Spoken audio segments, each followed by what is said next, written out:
Hi guys, today is apple pie. We is caramelized on the top, and we use the machine to mix well for the flour and butter. So yeah, and then after 8 minutes lang doon sa machine para mag-mix well lang siya. Then ayan, ima-massage lang natin. After natin na massage, then lagyan natin ng butter yung ating baking plates.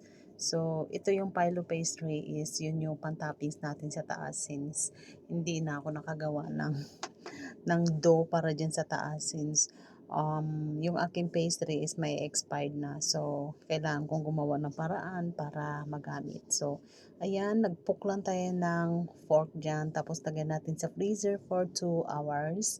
So, while waiting, i-chop natin yung ating apple. Actually, guys, we need the um, green apple, but because we don't have, so I used the red apple. Then after, set aside. Then i-melt natin yung ating butter. After, i-fry natin yung ating apple. Ayan. Fry natin yan hanggang mag-soft. So, butter lang siya. Then, mag-add tayo dyan ng ating spices. Like, ayan, ginger powder. Yung iba kasi gumagamit sila ng yung ginigrate nila yung ginger. So, since meron akong powder, yun na yung ginamit ko. So, nutmeg. Nag-add din tayo ng nutmeg.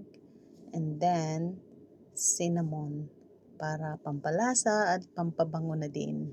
Yan.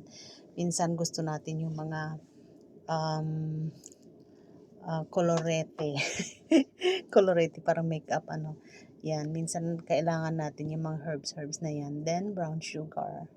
So, para magbigay ng more sweetness and taste doon sa ating apple. Then after 2 hours, kinuha na natin yung ating dough sa fridge. Then binake muna natin siya ng 25 minutes. Then after 25 minutes, tanggalin natin yung aluminum foil and then bake for another 5 minutes hanggang mag-brown.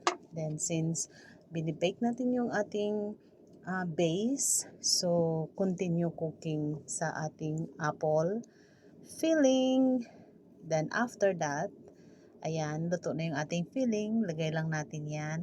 Then itatap na natin siya ng phyllo pastry. So since parang hindi ko ata napakita yung pagko-cover ko dyan dahil since busy ako, meron din akong ginawang iba, so nakalimutan ko na yan.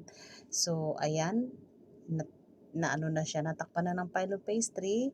Brinash ko lang siya ng egg yolk, then that's it.